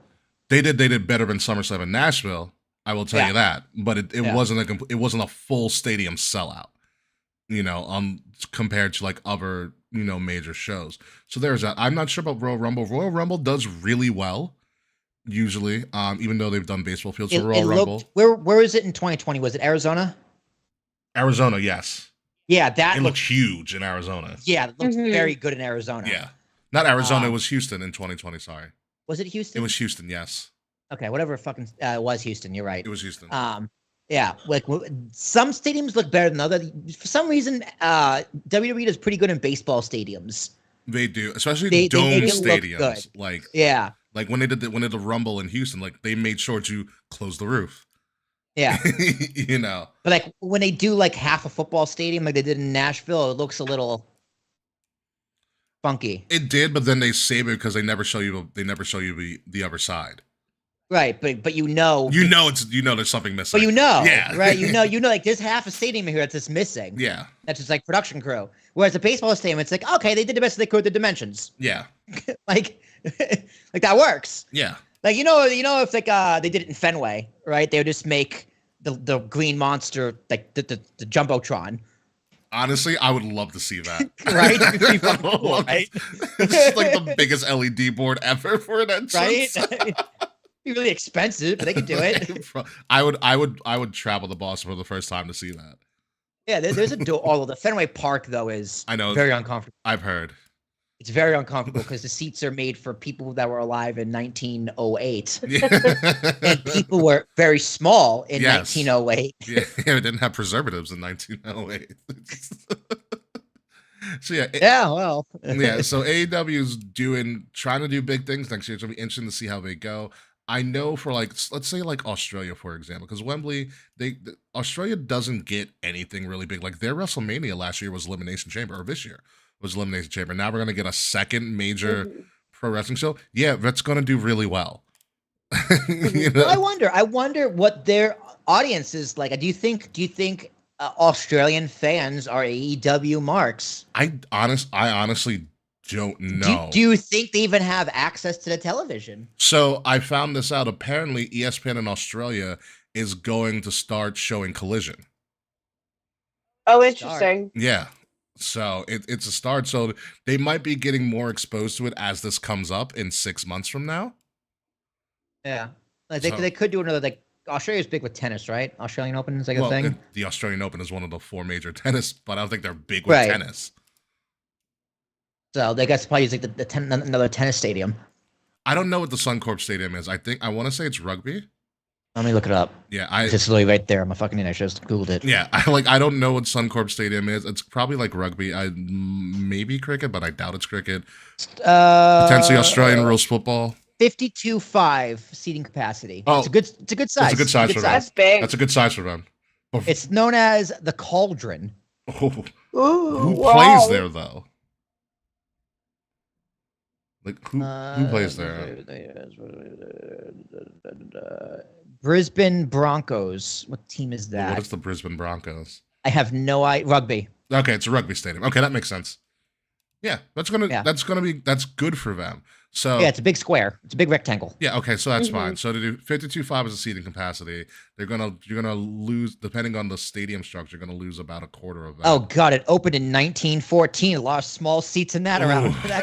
Unless it got remodeled. Unless it got remodeled. So I can see them doing So this. should we call the phone number? It's listed. Do you want? No, I don't want to. I'm gonna say we're gonna do a Why solid would you like. fall? I'm gonna say they're gonna do, if they do it well, they're gonna do a solid like 40. I think they're gonna do like it's gonna be like a 40,000 seat. All right, so the record attendance was 59,185 in 2023. You want to guess who sold it out? Taylor Swift. Mick Jagger. Not a bad Rolling guess. Stones. Who? Not a bad guess. Who's like the male Taylor Swift? Harry Styles. Yeah. Okay, little less famous. Ed Less- Sheeran. Really? Yeah, I'm not surprised by that. So do you think AEW could break the record attendance of 59,185? No. No. No, I don't think so either. I think there what was the working attendance of All In? was never actually announced, which is interesting. Smart. So they definitely stood by. Not smart, but smart. If it wasn't good, smart. It wasn't actually announced, so I don't know, but I think for this show they'll do a solid 40. I can see them doing the 40,000 for this. That's a good number. Yeah, it's a good number for them. 40,000 is a good number. If they anything over 38 in Texas is a good number. Yeah. Yeah. It's gonna be interesting to see what they do in Texas. And Kay, do you want to go to Texas for All In? To mid-July. When It's in Dallas. Dallas. Right? July of next year? Yes. Probably not. Okay. I have a wedding to save money for. Otherwise, I would. Let us know. I'm honestly just going down for the Yeah. food because the food's fucking dope in Dallas. And I got friends. If It's I pretty dope in happen to Austin cut- too. Let me If tell I you. happen to come into a windfall of cash between now and July, I will totally come to Texas. Highly possible. I mean, we're not sold on it yet, but I'm considering it. It's a thought. It's a thought of my mind. It sounds fun. Texas is a great time. Great food. A lot of very great artsy area. And the food that I mentioned, the food's freaking amazing. Food is one reason why I want to go to Texas. Food and music is kind of And like very easy it to for me. travel. Actually, the city of Texas isn't that big at all. But yeah, there's that. Same to Quan. The brisket is really dope. Anywho, The brisket is incredible. yeah, let's move on to the reason for the season this weekend. WWE is holding I think their first ever PLE in Germany bash in Berlin. It is. It is, right? Yeah. Yeah, they had a TV taping They did Raw there in the 90s. in '97. It Yeah. was the debut of the European title, Bulldog versus Owen. Gorgeous. It was in like March or April '97. That explains why. Maybe May. That explains why Natty did the video package promoting like how Yeah, it's like that's big why. thing. So yeah, no, Because Bulldog. it's good. So yeah, it's actually a pretty freaking decent card, all things considered, especially the top of the card yet again. So let's kick this off a little bit of prediction. First one, obviously, Adrenaline in and so something. Cody Rhodes putting his title up the line against a semi-reluctant Kevin Owens. How he's like, I don't want to do this, and then he kind of got like reverse psychology into having this match. All things considered, I still think Cody gets this. Like, I think this is just somebody that is being fed to Cody to make sure that his stock stays high. And kind of, to be honest with you, this is kind of what Kevin Owens' role has been in the last couple of years. How many times was he fed to Roman? Yeah, he had a that's lot true. of title shots. We knew he wasn't going to win. Yeah. I mean, he made them entertaining. Like, didn't Roman run him over with a golf cart? Oh shit, I forgot about that. Remember the last man standing match where Paul couldn't unlock the handcuffs? Yeah. We were all like, I think Roman lost. No, because Roman was literally like on his feet, like crouched like this. Because he was cuffed. He was squatting. Yeah. And Michael Cole was like, "Well, his feet are on the ground. He's up." Trying to save it. But yeah, no, I just think it's interesting. It's there. Cody's billed as this is billed as the top match because it's Cody and it's a WWE championship and he's Cody Rhodes. They even, they're selling a Cody Rhodes like nightmare logo with the German flag colors on it as well in their superstore for this weekend. This isn't as big as a story as the other World Championship match we're going to get to in a moment. So I just think this is cut and dry. This is Cody. I don't think anyone thinks Cody's gonna lose, respectfully. Nah, I don't think so either. No, this match is just Cody needs to be on the card. We have nothing for him. What can he do? Yeah. Mm-hmm. Plus, we got to have the German people sing "Whoa." Yeah. I mean, listen, That's what it is. I think an issue WWE is having overall at these European shows is they're just glorified house shows for the most, like with a few stories intertwined here and there, like France, right? Cody, AJ, there was a story there, but it wasn't. It was like a quick thing, one and done. There's a one-off. Hell of a match, though. Hell of a match. Not everything has to be long-term storytelling. We love long-term storytelling, but not every match needs that. Absolutely, but it's just this is a very much a house show main event. Yeah, and it's gonna be fun. It's all gonna kind of really be on how well, because Cody's gonna do his thing, but Kevin Owens has to be kind of a big character here. Is he gonna be the bad guys? Is it gonna be like a friendly, or is he actually gonna turn into like Prize Spider Kevin again? And actually try to go for it. So we'll definitely see what happens here. But I think this is a clean sweep for Cody Rhodes. Now, to what should be the main event. I don't know if it actually is going to be, but it should be. Gunther being an amazing heel going up against Randy Orton, the guy that Gunther kind of actually didn't beat at King of the Ring, as they've kind of established that his shoulder was up, even though it was blatantly obvious that his shoulder was up. This is the pay-per-view, right? This is the PLE right here. Gunther's heel work is phenomenal. He is such a Mhm. massive European snob now. It is amazing. Yeah, to he's like see kind of turning into the aristocrat Triple H. what Triple H was supposed to Yeah. be. Yeah, like Hunter, the original Hunter Hearst Helmsley. Yeah. Just kind of like more refined. And Randy's like, yeah, I used to be a dick like you, but now I'm not anymore. And Gunther's just like, yeah, your family was poor too. Randy was just like, dude, you grew up in Austria. What are you talking about poor? Eastern Europe is a definition of poor. yeah, I know he started ramping up going against Randy's dad and his lineage and all of Randy's mistakes and things like that. And the other storyline here is that Randy could be going for number, what is it, 15? 15. 15. Tied with John, right? No, he'd be one behind John. No, that would be One 16. Yeah. Yeah. And Randy cut a great promo being like he was the youngest person to ever have his name etched on the world title, and he wants his name etched on the world title again. It was a surprisingly really good babyface promo by Randy Orton. Yeah, he It was tried. really good. He tried. It's better than I believed. I believed it. Yeah, I believed it. Yeah, I believed it. I believe it. So this is interesting. Like, this is a good match. They had a good matchup at King of the Ring. With that being said, it's Gunther in Germany. Can I just say, Mhm. after those German fans we saw at WrestleMania, You took the words out of my mouth. Yeah, I'm so scared. I'm scared, dude. I'm terrified. I am Blitzkrieg is coming. This is gonna be the most serious pay-per-view I've ever seen in my whole life. I'm so terrified of what this entrance is gonna look like, but I'm so excited to see what this entrance is gonna look like. I even though it's Randy and Randy does wild shit for his age, I don't think you beat Gunther in Germany. No, not Absolutely not. negative chance. Yeah. I don't see it happening at all whatsoever. Like, good luck to you. Like, Randy's gonna put on a great match, but I think this is gonna be a hard hitting match too. Yeah, he's gonna like he's not like work that hard selling. Let's put it that way. yeah, it's really gonna hurt Randy.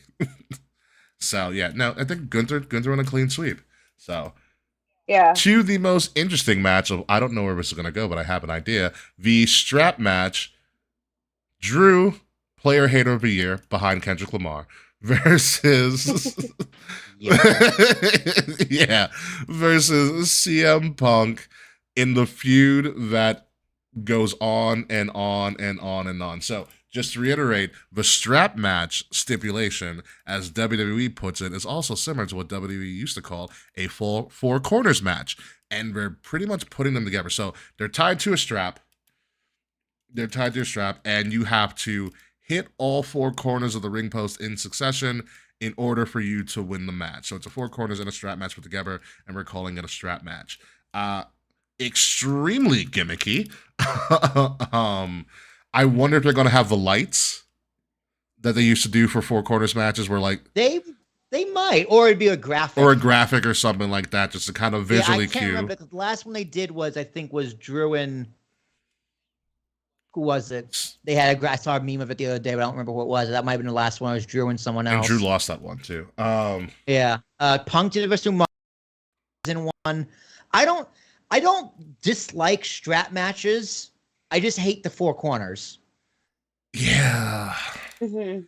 It's It's just like- boring. It's it's like anticlimactic, and the selling is just like it's hard to sell it properly. It's gonna be like, "Ugh," and they're like, "Ah!" it's just like, you know, it's like, and what constitutes like a clean break, Yeah. and it always ends the same way. Like they tap and they don't know that someone's behind them. They kick them in the nuts and they tap the fourth one and it's over, right? So, whereas I think this blood feud, it's just like the gimmick should be, you can't run away from me.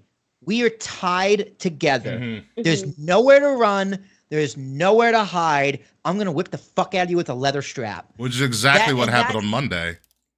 and that's enough. Yeah. That's enough for this match. You don't like, why have the four corners? It makes no sense for the overall story. It makes no sense for the gimmick. It kind of makes no sense for the match either.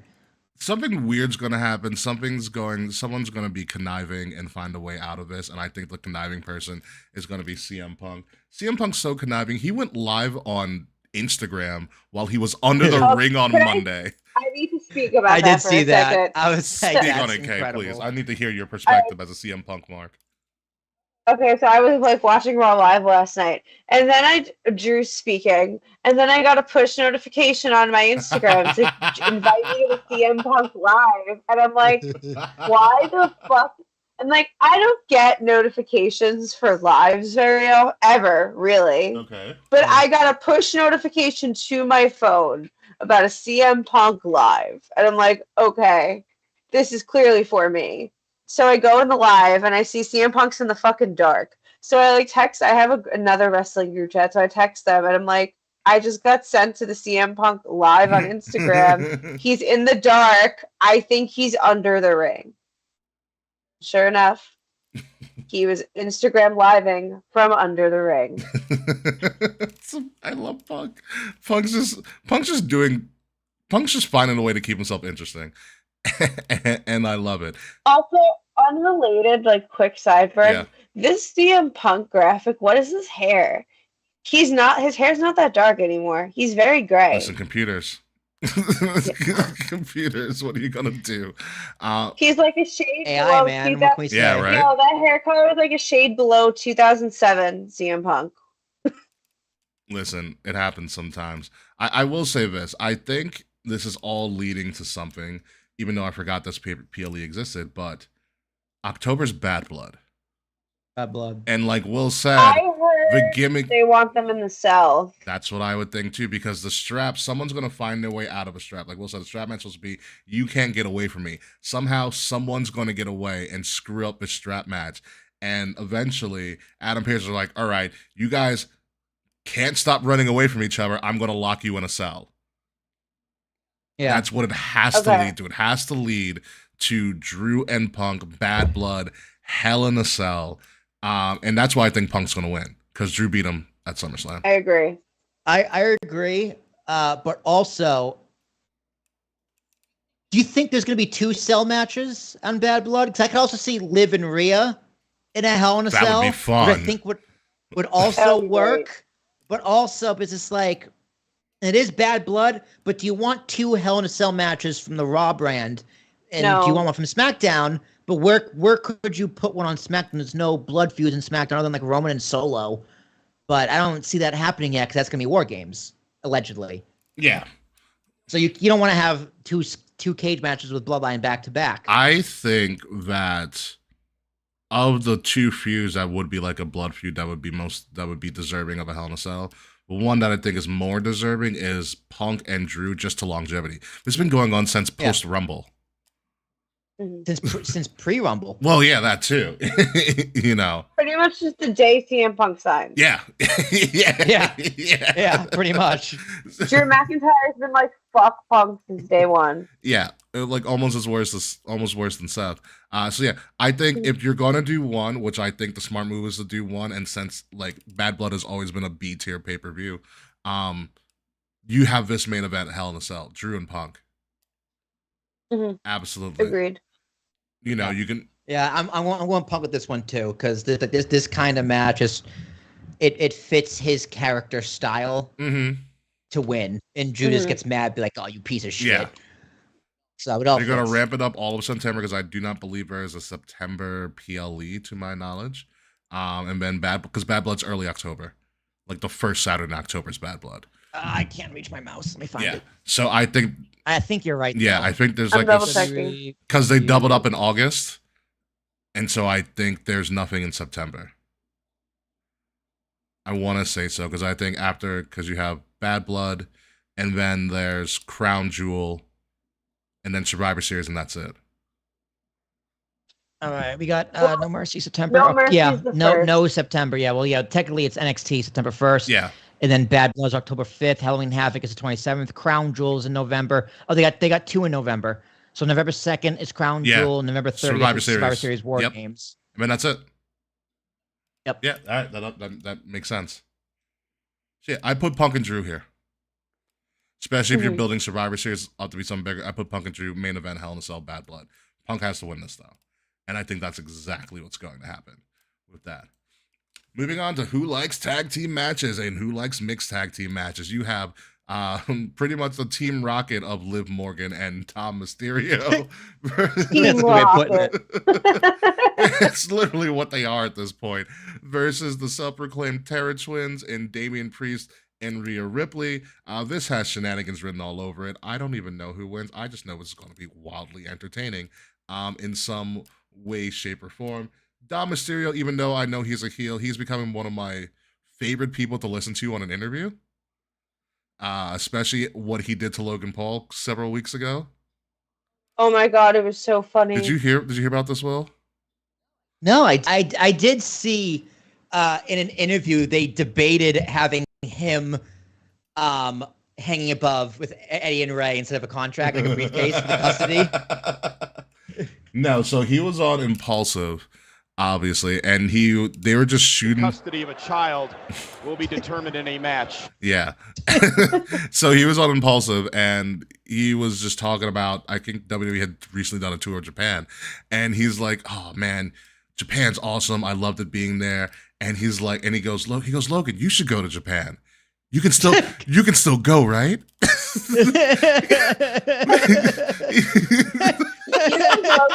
the color drain out of Logan Paul's face. Yeah. He was like, how come you weren't on our tour? And Logan was like, I had other plans. He's like, I can still go to Japan. He's like, Dom goes, I just wanted to know. I didn't know if you were like shadow banned or something. I wouldn't be surprised if he was shadow banned, but he's definitely not shadow banned. I thought he's banned from Japan for life. Maybe it was a temp thing, but according to him, he was allowed to go. I don't know. It was a really uncomfortable yet absolutely hysterical moment. And Dom didn't let it go either. That's It was really good. It's funny because Dom was like a fan of Logan Paul. Probably channel growing back up. You watched him on Vine. Oh my god. Or something like that. So yeah, I don't know what's going to happen with this, but something tells me that Dom and Liv are going to sneak their way into a win here. No, I disagree.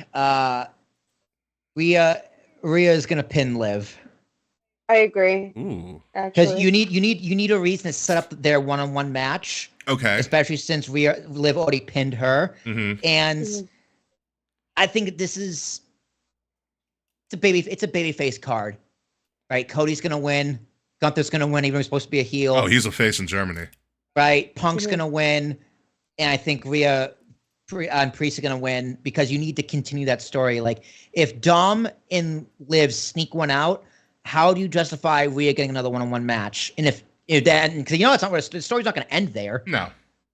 Right? So I'm sure Judgment Day gets involved. Finn comes out. So you could have shenanigans there, but you could have Finn come out and then they run off Priest. Mm-hmm. And then I don't know. All I know for sure is JD McDonough is going to take a really wild bump for no reason. Yep. For some reason, Yeah. they Him hate getting riptided was pretty awesome. For some reason, they hate JD McDonough. You know how many bad things happened to JD McDonough since like Survivor Series? Remember, he took lot. like the super RKO when Randy came back? Yeah. Like JD McDonough is the new Bollywood Boys. Yeah, pretty much. Snort. Yeah. JD McDonough just takes the biggest bums for no reason. I'm like, why are we doing this to you? Maybe he likes it. He said, maybe I'll take it. Someone's got to do it. I'll do it. Man, he is taking Spike Dudley bums. You are totally right to Quan. Absolutely totally right. So yeah, this is a toss-up. It's gonna be interesting to see what they do with this. And also, I don't know when Rhea and Liv actually fight. Is it Survivor Series or is it the Rumble? I can see Rhea and Liv at Rumble. Real You easily. think they stretch it out that long? I don't know. I think that's too long. Who does Liv defend for the rest of Q4? I mean, who is she? Who is We're she? still in Q3, Rick. Who is she defended outside of Rhea? Nobody. That's why she's in Judgment Day, because she has no one to work with. Who's available? She beat Zelina, Zelina's injured. No, Zelina just came back.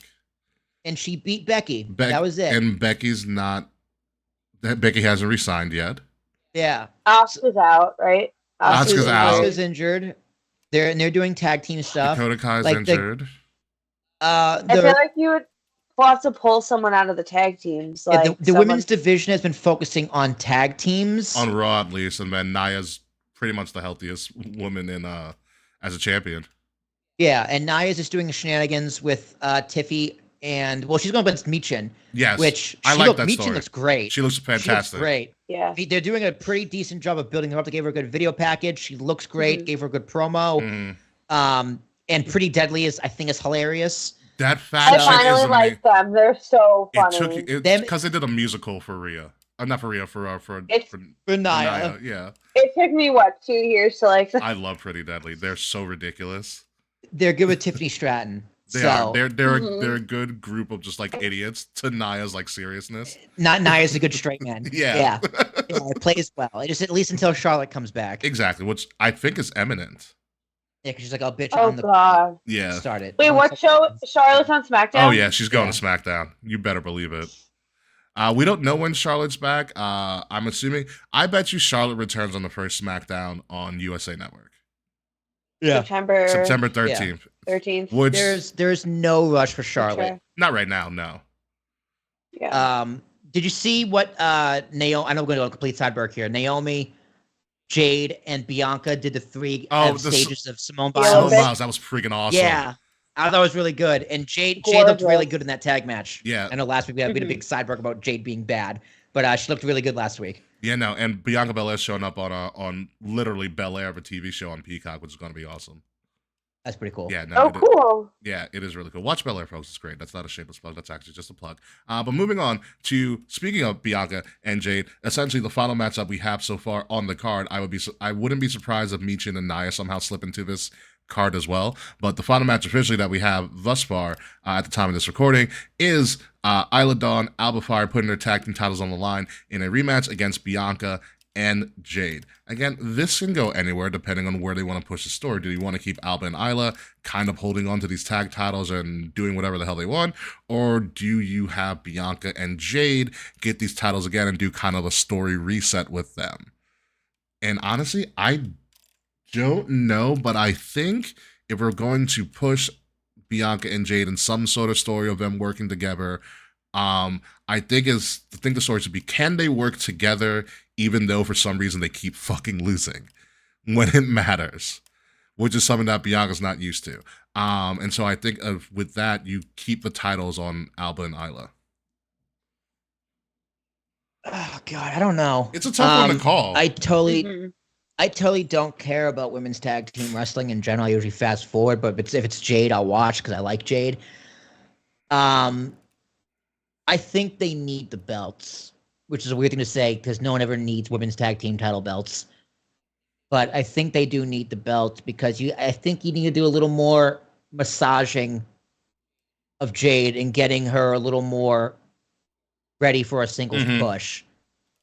Because she looked great last week doing those big spots coming for that hot tag.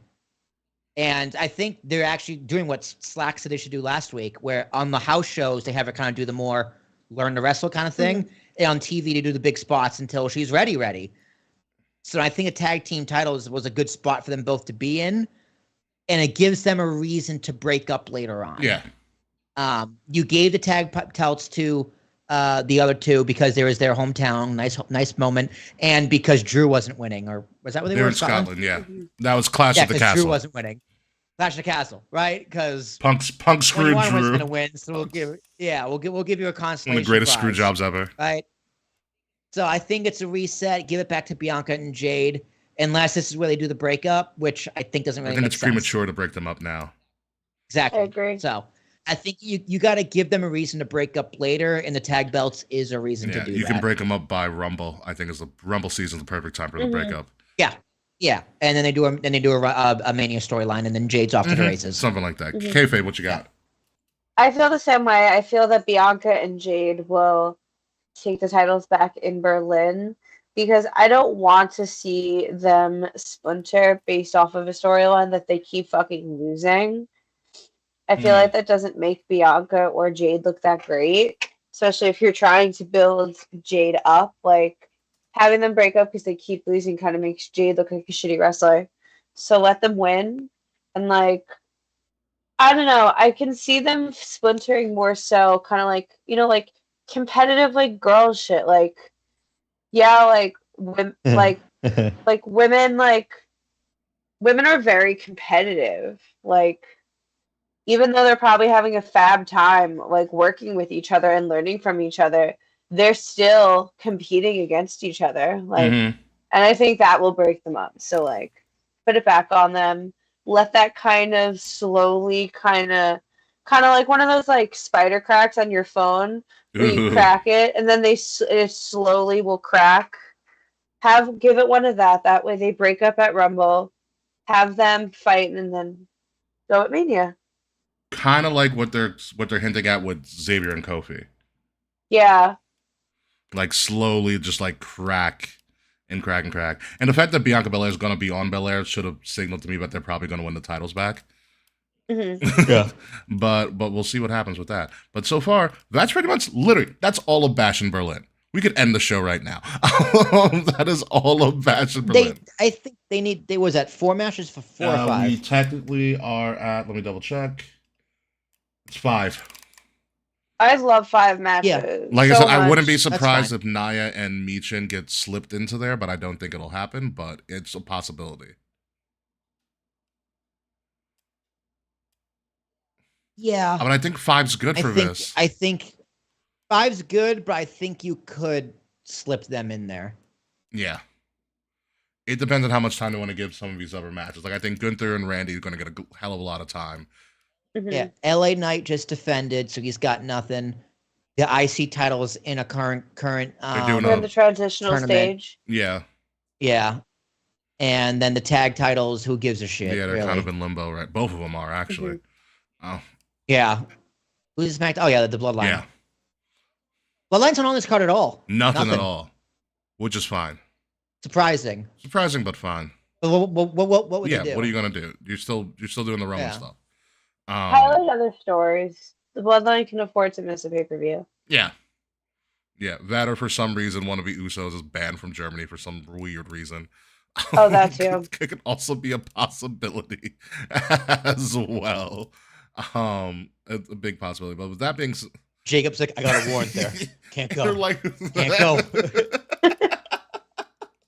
It's also a very strong possibility. Jacob Fatu had some wild times way back when. But be it as it may, with the 5 matches that we have on this card, how well do we think this will be in crowns? 1 being the worst, 10 being the greatest thing of all time. Kayfabe, you'll go first. I'll give it like an 8. I think it'll be good. Mm-hmm. Okay. Well, Terrashock. 7.5. Yeah. Yeah, it's predictable, predictably fun with a few like, ooh, what could happen here? I think that's good. I'm gonna give it an. And the crowd response is probably gonna push it to an 8.5 next week. So stay tuned. I have a feeling this crowd is gonna be all of this is solely gonna be waiting on Gunther. Yeah. They're gonna be scary. Yeah. I think this is all gonna be on Gunther for this. I'm gonna give it an 8, which is the same thing my final score is for All In. And All In probably would have been higher if their production was a little bit better. They cleaned up some shit. But I'm gonna go with a solid 8 here. So it's gonna be interesting if a 5 WWE match card can score the same as a 12 match AEW match pay-per-view. It's very interesting to see if WWE does more with essentially less matches. Speaking of more, NXT is putting on No Mercy for the second time as one of their new annual pay-per-views. This is not going to be in Europe. It's going to be in Denver, Colorado, actually, which is when Raw is also going to emanate from the Denver area as well. So, God, heaven help the people who are coming from Germany just to Denver to do Raw. Like, that's gonna suck. That's exhausting. Good thing it's on a Saturday, but still, that's gonna suck travel-wise. A lot of like half of the roster is already in Germany anyways.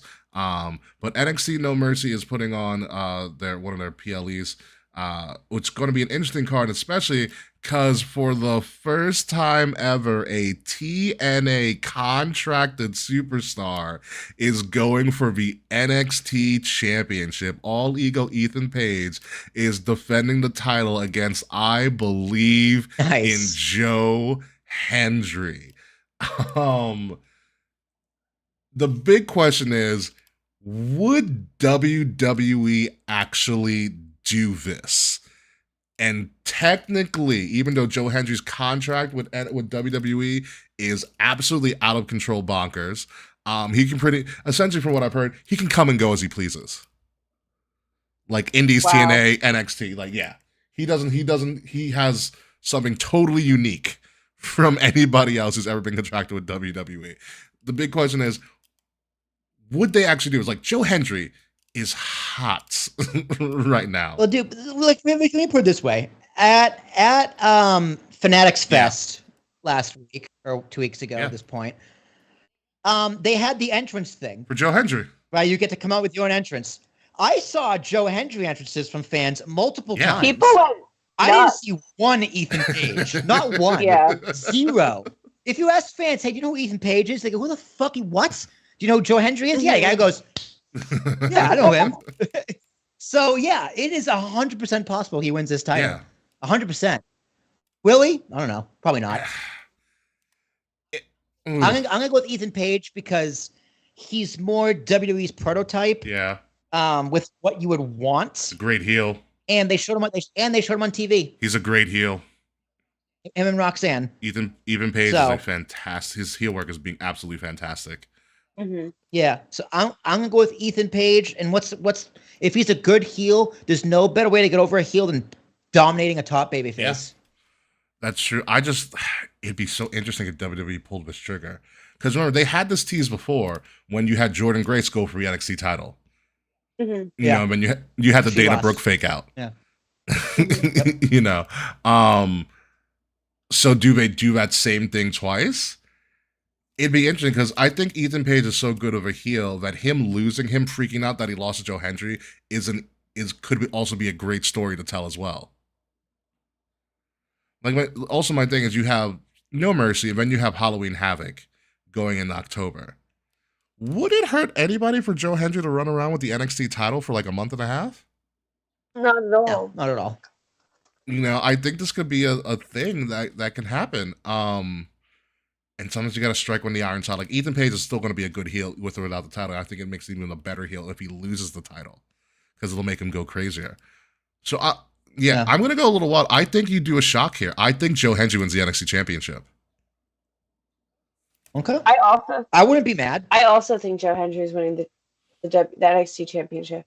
Yeah. I feel like this is great timing for it. Like, I feel that if they're trying to really show that their partnership or whatever they're doing with TNA right now is strong, they're not going to let all the TNA champs or TNA talent going for championships lose. Eventually, they're going to have to put someone over. I think Joe Hendry's the perfect one to put over. He's so, like, hot right now, and I think it should be him. Yeah, I mean, NXT has done more for TNA than AEW did for TNA when they had a partnership. I forgot they had a partnership. I know. That's how little AEW did for them. Because you know what AEW did? Is AEW took all their titles. Kenny Omega had like 3 world titles at one point at the same time. One of them was he did do that, didn't he? Yeah. And so I think, like Kay said, to further this kind of partnership, all you have to do is have a TNA person win an NXT title once, and you totally shocked all of pro wrestling. That WWE allowed us technically a non-contracted person to win one of their titles. You send shockwaves. It shakes everything up. And I feel like it being sorry. No, go ahead. Yeah. I was saying, like, it being like a not originally in WWE like talent. Like, say like the Hardy Boys are in TNA right now. Like, having the Hardy Boys win the NXT tag team championships would not mean as much as Joe Hendry winning the NXT championship, because he's new, definitely. He's up and coming, he's on the rise. Mm-hmm. Like, he's so hot. He's like Hansel. He's so hot right now. Zoolander reference. But also, when you think about it as well, NXT's going to public TV in less than 2 months. They're going to the CW. Yeah. SmackDown's coming to USA in 2 weeks. You know, there's a lot of transition. September 13th is SmackDown's first, Friday the 13th is SmackDown's first show on USA for the first time in a very, very long time. So there's a lot of transition happening. So Like, even though that's going to make a lot of news, there's going to be a lot of TV changes, but they're a big news for NXT. You're going to live TV. CM Punk's going to be on the first episode, and now you have Joe Hendry as your NXT champion going into that first show. It'd be a pretty wild scene. Absolutely wild scene. By the way, also to note, apparently they have announced, this is kind of a sidebar, Michael Cole and Corey Graves are moving to SmackDown when the transition happens. Yes, I saw. Which means Joe Tessitore is going to be on Raw with somebody else. And then Interesting. And then I think when football ends, it's going to switch. Pat's going to come back When in Pat comes January. back. Yeah. And the Tessitore guy will go to SmackDown. Yeah, so there are announcer transitions as well. So I don't know who Joe Tessitore's color commentator is going to be. Probably Wade. Yes, it is Wade. It's Wade? Okay. Mm-hmm. Wade's not bad at color. I like Wade. He's fun. Yeah, I do like Wade. Him and Corey are really good together. I mean, it's with the commentary booth. It all depends on the chemistry of the commentators. Yeah. It really does. Yeah, and It really does. Like Michael Cole is good with pretty much anybody at this point because he's such a pro. Yeah. But like if Vinny and Wade don't have chemistry, it's gonna be bad. Yeah. And it was cool to see Corey back in his heel role again. Yeah. I see true love in the ring, Cole. What are you talking about? He was trying to do Jay Uso's entrance and he had no rhythm. And then he figured it out and he was like, oh, what was that? So yeah, but yeah, I think this is the weekend I believe in Joe Hendry. Yeah. Someone has to. I'm actually going to watch an NXT event for this. Oh I'm wow. Probably late, but It's I also will be because it's watching. Labor Day weekend, so most of us aren't working on Monday as well. Yeah. But I never work Monday. Well, there you go. We're all watch. Let's do a giant watch party, guys. I'll do it on Discord. Moving On on. Monday? No, for No Mercy. It's on Sunday. Well, I have plans on Sunday and I don't know if I'll be home in time. Is September 1st is on Yeah, it's because Sunday? August. Yeah, because Yes, it August is. 31st is You're Saturday. right. You're right. Yep, that is true. All right, so moving on. NXT Women's Championship, Roxanne Perez versus Jada Parker. Jada Parker won a gauntlet match. You call her Miss Parker for respect. She's up and coming. She is great. She's mighty thick. I'll tell you right now. But for some reason, somehow Roxanne beats Jada Parker because I don't think Jada Parker's ready yet, and they're just feeding somebody to Roxanne until Gulia comes around or Stephanie Becker. Gulia just finished her runs in Shimmer, so she should be coming back to America very, very soon. And I think Stephanie Becker has some visa problems, so she's delayed a little bit. But Roxanne's holding this until either Gulia or Stephanie Becker comes and beats her. Roxanne's still a heel? Yes, she's still a heel. Hell yeah, look at her. Cute as a button. She's not losing shit. Yeah, she's retaining. Yeah, we're going, Roxanne, full sweep here.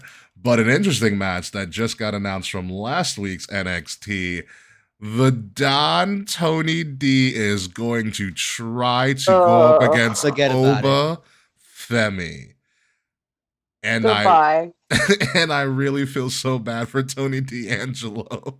Dude, his picture looks like he doesn't want to be in this match. Look at him.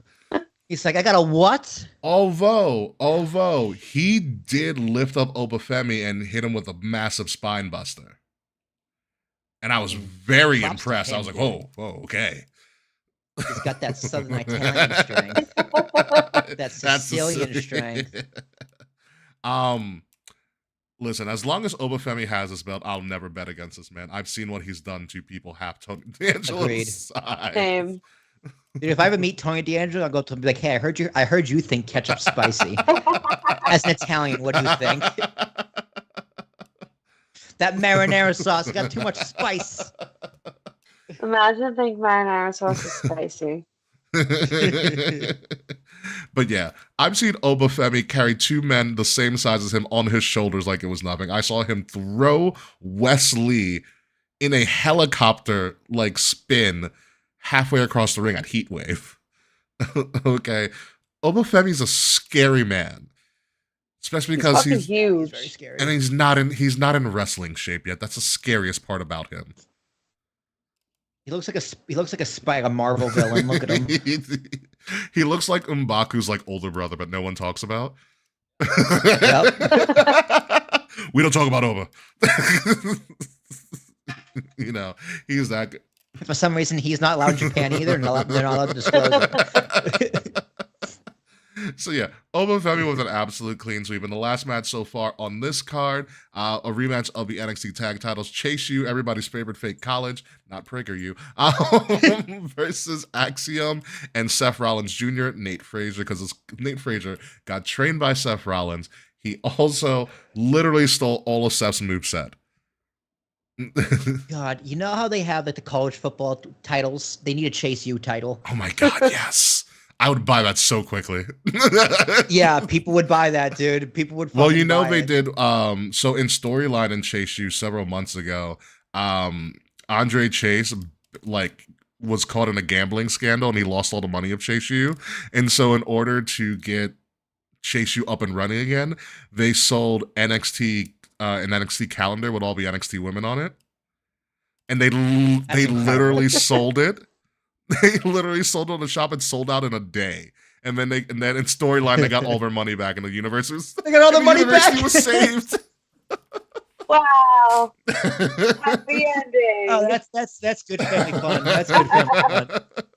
So, but yeah, no, I mean, they just came up with Chase U jerseys, like basketball jerseys. Cute. You know, either way, Frazier, Axiom, Andre Chase, and Rich Holland, who's actually doing something positive and not injuring people, they've had a really good series of matches together. Like their tag team matches are absolutely insane. I expect this to probably open up the show because they're just really that fun together. And I think Chase U keeps this. Just because I have a thing for Chase U, and I think they're freaking awesome. And they're like very gimmicky of the gimmicky things in NXT, but they're really fun. Like they have their own student section. Didn't they win the belts from this team, Axiom? They won them a couple weeks ago, yeah. Yeah, they won them a couple weeks ago. Won. Axiom and Frazier had a rematch with them, non-title, and they beat them last week. And so it was essentially the rubber. So I think Chase U retains. Agreed. Sure. Honestly, Cabe, you still frequently watched NXT, you would like Chase U. Would I? Oh yeah. They're just a fake. They're literally Who just are they like? Thea Hale. Huh? Thea Hale. So she is literally the Thea Hale storyline, I'll tell you this right now. She was a signee for WWE. She was like pretty much like 18, 19 and got TV time on NXT. And the whole thing was like, I'm going to college and my decision is I'm going to join Chase U. So she became this young blonde. She's like 5'2", all the energy of the world. It's like having a toddler on having like 3 pixie sticks all the time. She's always she's always so scary. running around and yelling and just she's not even 21 yet in real life, and she's always running around and just like losing her mind. Then she had her bad girl era for a while. And was dressing in all black and hung out with like JC Jane and Gigi Dolan for a bit. And then she's like, I'm not really a bad girl, you know. I need to go back with Chase U. She had her fake little love interest in college. For a couple of months with another boy at school, and now she's like the heart and soul of Chase U. She did have an emo phase. That's actually very true, Fred. She did exactly have an emo phase. She'd come to the ring in all black and be very just like condescending to everybody. Love that. So I think you would like Thea Hale. My favorite is Andre Chase because he's just totally ridiculous. So Kay, you know who Andre Chase is, right? No. Do you remember? Do you remember Harlem Bravado? Yeah. That's Andre Chase. That's him. Oh, okay. And I hated him on the Indies. I love him as Andre Chase. He was very despicable on the Indies. He's such a dick on the Indies. Awesome. He's such a dick. But I think Andre Chase and Chase U are absolutely freaking awesome. He has a great character here, and he always wears Jordans, which I found out. He always wears his sneakers. Cute. Yes. Anyway, that's all we have for NXT No Mercy. NXT, like I said, another match that might be on NXT, but they did not say as of right now, because we have 4 so far for NXT. The other NXT match that might happen is Wesley versus Zachary Wentz, because a couple weeks ago, Wesley turned on the Rascals. Oh, wow. Wesley turned on the Rascals. He was like, you guys love me. You love me alone. Screw you guys. Drama. Yeah, he was very dramatic. Wentz versus Zach is booked, so That's going to be interesting. So yes, Wesley versus Zach Wentz, the former Rascals, and go up against each other at NXT No Mercy. And well, they had a face-off tonight because NXT is going on right now. So we'll do that one real quick. Wesley versus Zach Wentz, the two former MSK tag team partners. Obviously, Zach Wentz got released due to some drama involving his former fiance, which Kimberly, I believe her name was, which he ended up, I think, admitting to kind of fibbing some of it and costing him a lot of shit. But now he is back and he turned on they came back, they joined MSK and Rascals together, but Ben Wesley turned on Zach Wentz. So that is the final match on this card. So real quick, who do we got? Wesley or Zach Wentz? Oh man, Wesley. I just like the name Wesley. That's literally why I am also picking Wesley. Another Weasley. I always feel like God. I always guess the NXT predictions. I have no stakes in these matches almost ever. Yeah, I don't watch NXT anymore. So I just guess on what sounds good. Guessing is good. And we're going to talk about something really interesting on the post show too, that potentially might be happening with NXT. Dude does have heat in the NXT crowd. All right, I'll go with Wesley as well because I don't think Zach Wentz is staying around no matter what. So yeah, we're gonna go with Wesley with that. So with that being said, with five official matches on the NXT card, so it was 10 altogether. Again, combined, not as many matches as AEW All In. So between NXT and Bash in Berlin. But how well do we think the NXT No Mercy card is going to be? Real quick, Will Tarashuk. Yeah, 7. I always give NXT a nice college 7. Say a nice college 7. Nice college 7. Right. As someone that didn't graduate college, what does that mean? It's like the old college try. But what's the college 7? Like 7 what? It means it's like I don't know. I just made it. I just made it up. Just make it up. Yeah. Oh, I'm like, wow, I feel really uneducated right now. Like, I'm not stupid by any means, but I'm like, damn. Let me see if I just completely stole that. Where's my Google machine? Kids, Yeah, you your just put in slang. put in Urban Dictionary at college 7.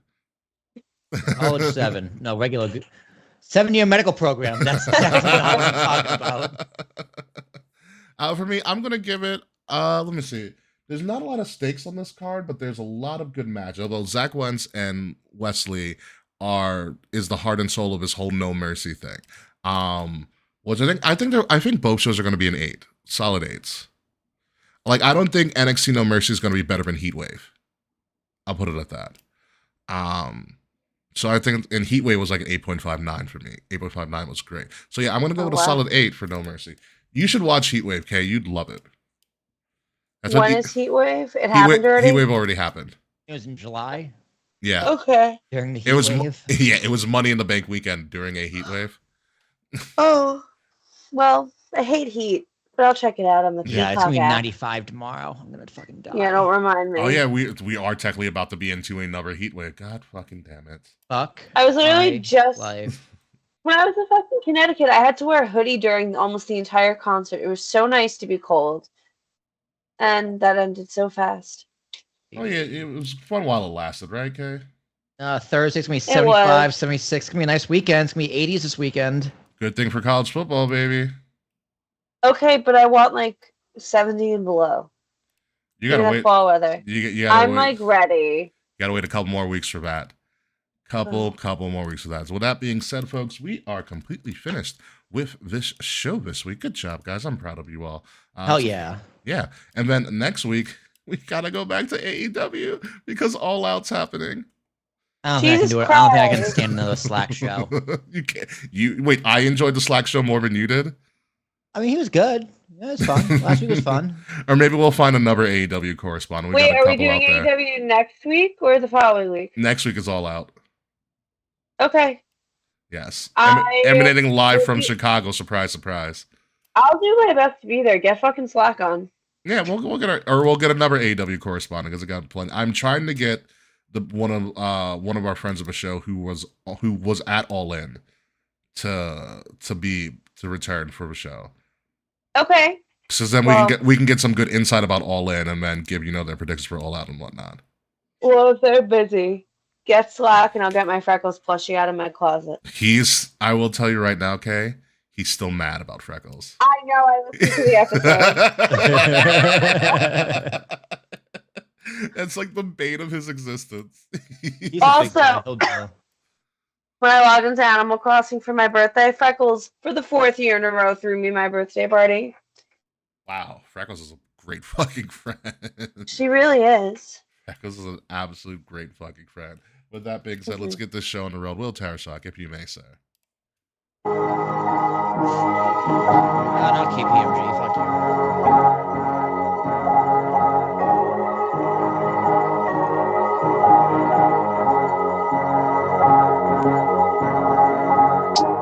Ladies and gentlemen, you have been listening to King's Rings Podcast, episode number 387. I am your host, King Ricky Rose. You can find me at Ambassador Biggs across all social media outlets, BIGZ Ambassador Biggs, Facebook, Instagram, Twitter, Snapchat, some people's DMs, less people's text messages, BIGZ Ambassador Biggs. Don't roll your eyes on me, Will. Find Kings of the Rings Podcast at KOTR_podcast. Like, share, subscribe across all social media. Links to all of our stuff are in the description below. If you are listening to us, please make sure you're listening to us on Wrestle Addict Radio, the cure for the Common Wrestling Podcast, and follow Wrestle Addict Radio socials at addict_wrestle on Twitter and at Wrestle Addict Radio, all one word, everywhere else. Will Tarashok, you can now roll your eyes. Dude, the biggest news we didn't talk about in all of professional sports is that backyard sports is coming back. Oh my God, Dr. Baseball is coming back. I Pablo forgot. Sanchez, Baseball baby. is coming back, and I, for one, am throwing my hat in the ring, literally, because I want backyard wrestling. I want backyard wrestling so bad. I want Pablo Sanchez versus John Cena in a ladder match. You're probably better Right? than AEW's video game. Let's make it happen. Let's start a petition. Backyard sports, backyard wrestling. God, I think that would be incredible. K Murphy, other than Pablo Sanchez, who is the greatest backyard athlete of all time? The answer is Pablo Sanchez. I don't remember everyone. Other than Pablo. That's the thing. I don't remember anyone's name besides Pablo Sanchez. Okay, you can say Pablo Sanchez then. Pablo Sanchez. The answer is Ernie Steele. Well, I'm old. I haven't played backyard baseball in like 25 years. I played it like a few months ago. You know. I was probably in the 5th grade the last time I played backyard baseball. You can find it online for free. It's just like a web app. You just play it. It's fun. Oh, Yeah. that's good to know. It is coming back. So yes, anything else, Kayfabe? No, you can find me on social media. And by social media, just Instagram and TikTok that I don't post on at K_Fabe, KAE_FABE. Word. So when we come back next week, folks, we're probably going to have an AEW correspondent of some sort, whether Slack or someone more important than Slack, which isn't really that hard to find. But because we have to go all out and finally be done with AEW until something else happens that's going to make us say either wow or what the fuck, Tony. Wow. Or what the fuck, Tony. Either or. So until next week, folks, we'll see you for our all-out preview show. Goodbye. Good night. And fuck you, Slack. Yeah.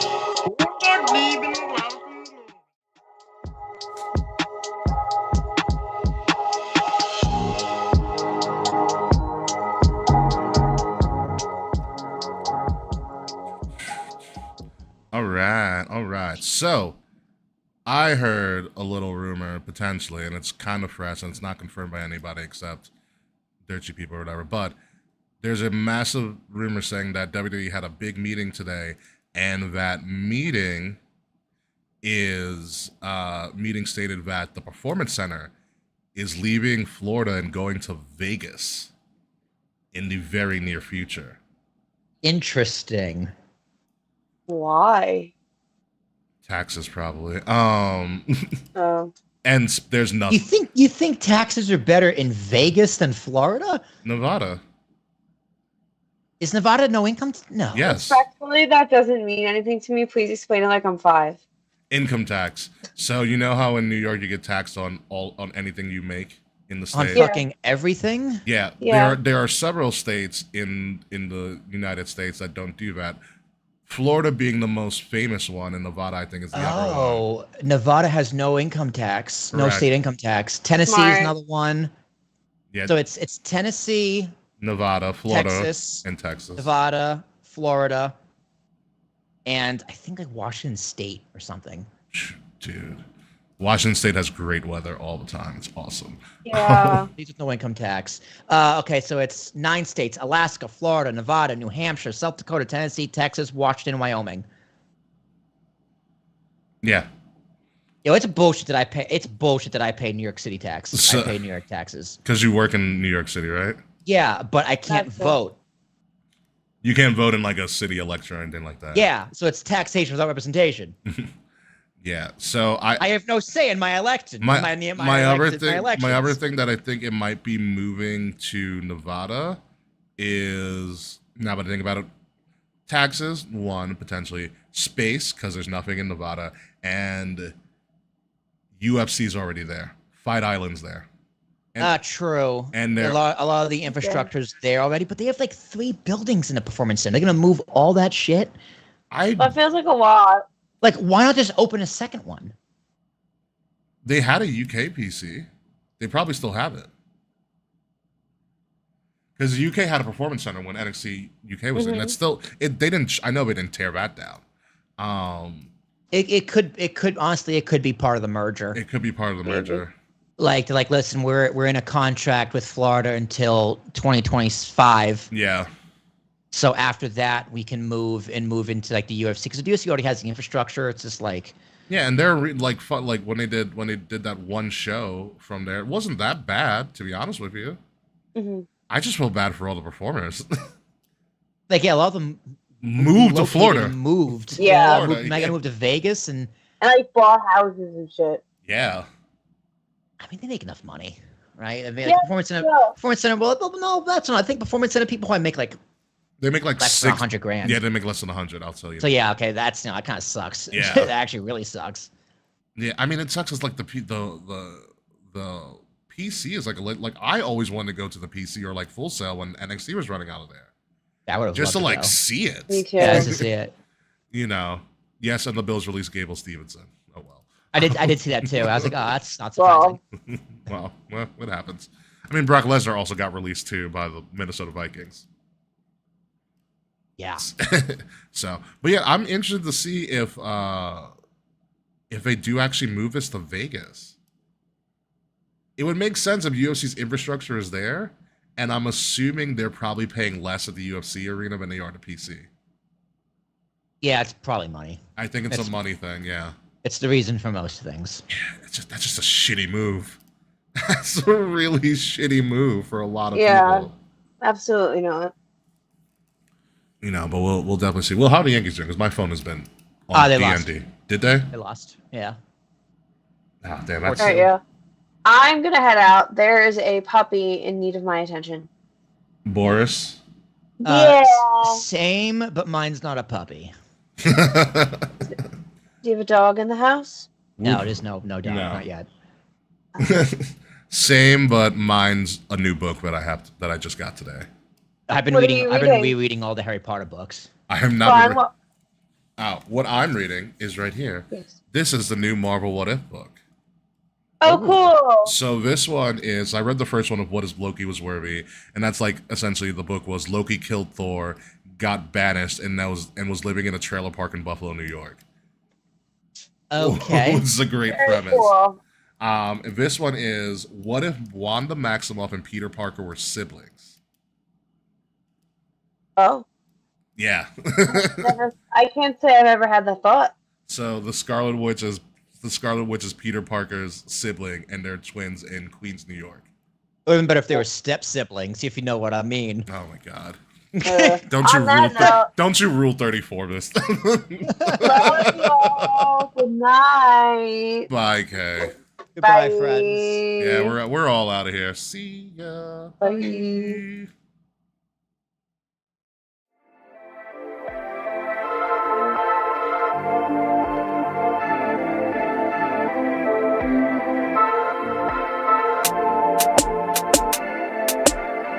Midnight music.